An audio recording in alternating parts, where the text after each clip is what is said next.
last but not least, they've all turned up because they've actually done something this season. He's been writing a speech all evening. It must be really fucking good. Steve Paul!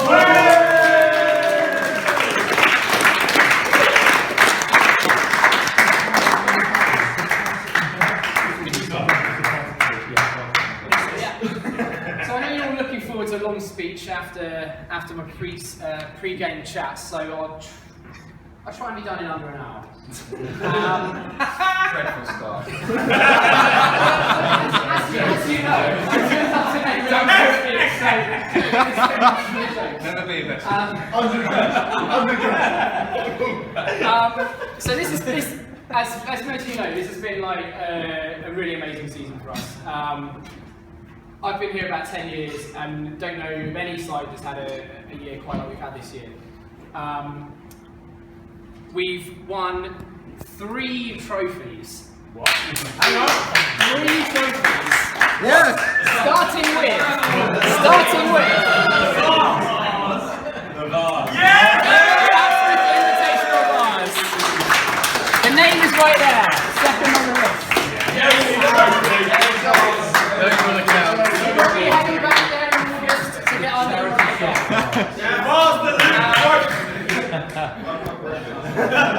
So the season started well. We were hungover. Maybe they were hungover, but it's not a name that ended up on the trophy. We then went into well, I'm going to start with the cups. We the first cup, first game. I think we lost maybe 8-0. As we know, cups don't count. 8-1. 8-1. That cup doesn't count. Yeah. That one. It was a bit of an unconventional lineup. I was playing at the back with Stephen Rowan, who I believe has defected. So I feel quite justified in telling you that he played disastrously in that game. We all did. If any of you leave, I will be similarly criticising you afterwards. Anyone who's in the OGs? In our second cup, we actually did pretty well. We won the first game, we won the second game. We then got to a game where Dodo confidently predicted at the start of the game that if it went to penalties, we were going to lose. And that really set the tone. But despite our best efforts, we scored 12 penalties in that game, in the penalty shootout. Unfortunately, they scored 13. So, you know, it was a quarter-final. It wasn't the end of the world. They were a division or 2 above us, so it was a pretty good run. But we didn't quite make it. The league, here's some numbers. Played 18, won 13, drawn 3, lost 2, 42 points, and a plus 29 goal difference. Yeah. Those were Barcelona's numbers. Oh yeah. After 18 games. Ours were significantly better. We had 46 points out of 18 games, 15 victories, 38 goal difference. 12 clean sheets we had this season. Like, unbelievable numbers. And yeah, I've not known anything like it. So there are many positives. The small downsides in our season. We went to penalties. I was thinking at one point, maybe we should start to get him to take penalties from the corner spot. Because his conversion rate was significantly higher. He scored 2 points. We were on an amazing run from the start of the season. We were on 100% through to kind of late November. We kind of realised this at one game, and we, you know, a few of us were kind of talking about maybe we could get to Christmas, and I think maybe. Maybe Greg, you said, like, what was it you offered? There was like. He was going to buy us all drinks if we got to Christmas without losing. Yeah. Did we do it? No, we spectacularly lost that game. Really did lost that.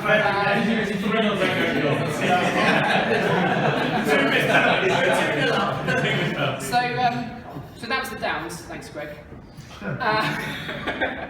But the ups. I mean, there were some amazing games this year. There was a particular favourite of mine where we took the kick-off. and we retained the ball for 4 or 5 minutes, and the opposition didn't get a touch, and every player on the field had a touch of the ball, and I've never seen anything like it in OGs. It was astonishing football, and within 5 minutes, their heads had dropped. Like, the opposition were just thoroughly beaten. And we ended up winning that game something like 8-0, I don't know. Dodo at the end said to me, I've never played a game for the OGs before where I was bored. Always a cheery outlook. we were so dominant that Dodo just wasn't interested. But for me, it was probably the high point of the season. It was just like an astonishing passage of play. Another high point for me was the game where I heroically conceded a penalty. Yes, I got sent off with kind of 2 minutes to go in the game, but Gaz saved it remarkably, which you wouldn't believe if you'd seen him the week after where we conceded for 13 penalties. So my first red card, which is another momentous thing for me. So that was the league. Just an amazing result. Andy unfortunately missed most of it because of his knee problems, so he forced us to enter another cup at the end of the year. And we were placed in a round robin competition with 3 other sides who were from higher divisions from us. And I think a lot of us kind of went into that thinking that maybe it was going to be a bit of a downer on our season because higher leagues, like most of them would actually do pretty well in their leagues as well. And actually, we turned up and we outcompeted the teams we played against. And I think it bodes really well for next season because next season we're going to be up 1 league, maybe 2 leagues, we don't know yet. And we're going to be playing against those teams like that next year. But the fact is, we came in and we were better than them. We didn't win every game, but particularly the second game, we won 3-0 against a team that was 3 divisions above us, and it was probably our best performance of the season. Like, we were just amazing.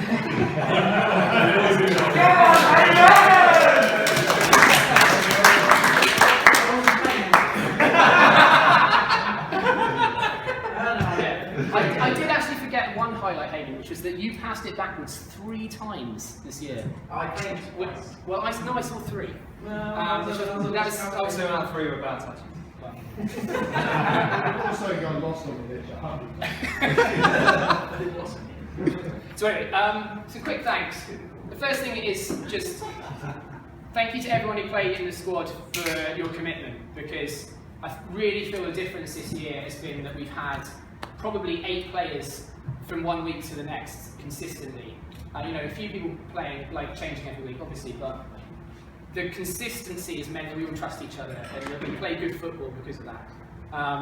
And so, I really appreciate the effort. I know everyone makes small sacrifices to be able to come and play with me. So, the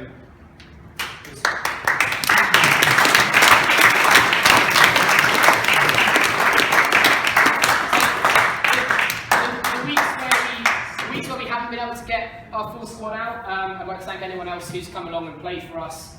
Particularly, I know it's difficult for Safi and Matt, we have to still play sometimes, and I know that gets you in trouble, but I really appreciate, the fact that...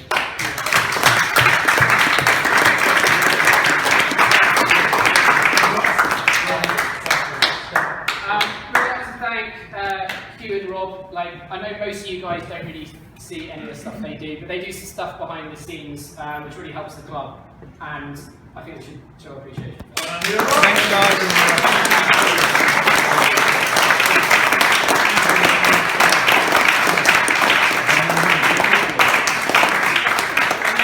And the final one for me is thanks to Andy. Andy was supposed to be the skipper this season, and then his knees fell apart because I made glass. But as you know, my organisational skills are fairly minimal, and despite the fact that he wasn't playing, Andy has been organising a team every week, and I just rock up and just kind of hope that he's organised 11, and that's a massive level of commitment for someone who's not playing in those games. So. Yeah.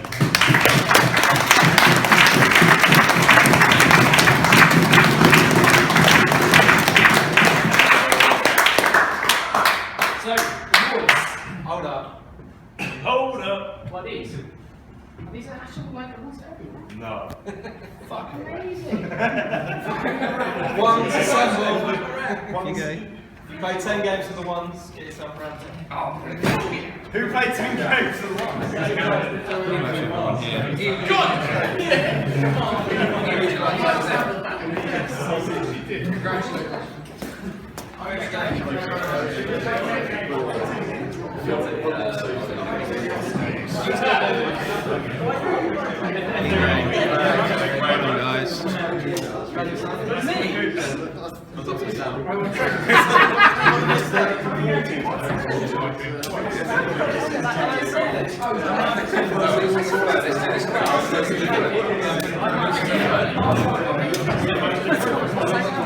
It's worth more. It's unique.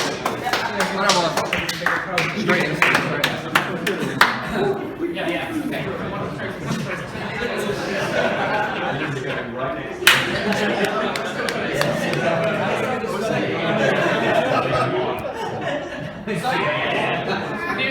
The awards. We've got 3 awards. We've got Goal of the Season, Most Improved Player, and Player of the Season. A lot of these awards have been quite closely contested because so many players have played well this year. And there have been some great goals as well. Our Goal of the Season, amazingly captured on camera. Yes. James Field at Dorking. Actually, a minute before he scored this goal, he received the ball and for one of the rare occasions had kind of miscontrolled it. And I was stood on the sidelines at the time and there was a couple of guys from Dorking and they like made a joke. They were like, oh fucking shit. I was like, alright, let's see how it goes. And then a minute later, this ball comes over to him, kind of, I guess it's kind of like over his right shoulder, left foot volley, which is his wrong foot, into the far top corner. Boom! Just like, and the guys next to me were just like, okay, silence. It was pretty amazing. Unfortunately not here, so it can't become a trophy. I'd like to give it to the person. There's no trophy. There's no trophy? No. I might give him the assist. Well, I was going to ask the person who came second in the awards to pick it up, but he's not here either, so, and there's no trophy, so let's not worry about it.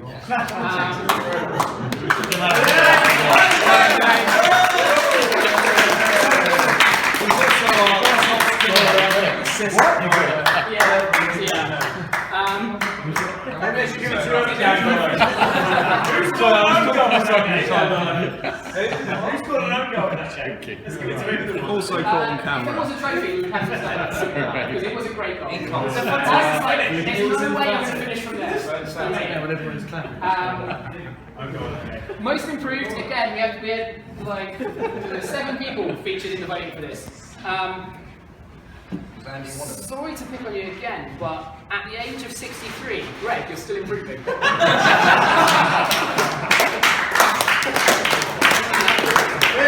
Just the one vote. Just the one.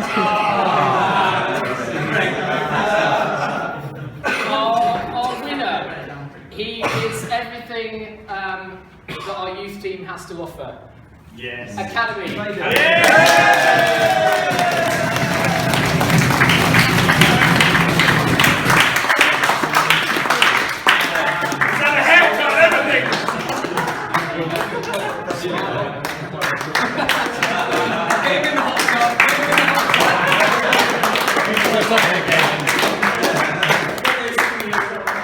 And then, player of the season, again, this could have gone to many players. As it is, we scored a lot of goals this season, and some really good goals, but I think it was built on the foundations, and that was that we had a very solid defence, and we had James Aston in goal. And in our closer games, he really made a difference, and we got so many points out of close games where he had a great one, and he's a player of the season. Not here, but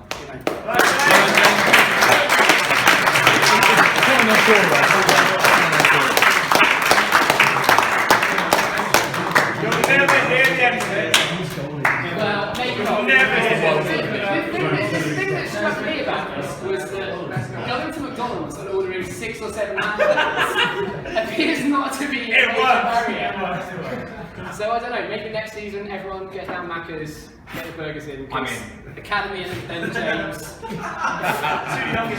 Yeah. Cool. And that's all I've got. Thank you, everyone.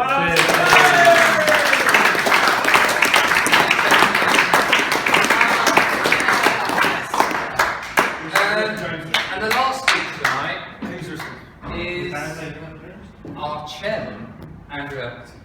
Not the chairman, but good point, well made. Secretary, he's secretary. So there's one extra award which didn't have an official trophy last season. But there's someone who has put a lot of effort in this year. A lot of it unthanked. So we've got a proper Clubman of the Year trophy this season. And it's going to Matthew Gilbert.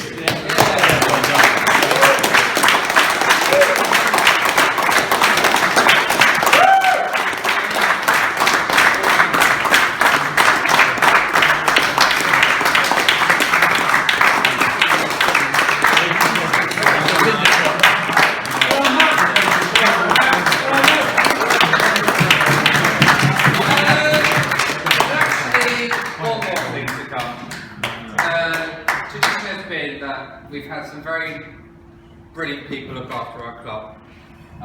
Some of you wouldn't have been in the ultimate reign of when Cookie and Hugh and Rob were looking after us, and we didn't really appreciate or know how much they put in.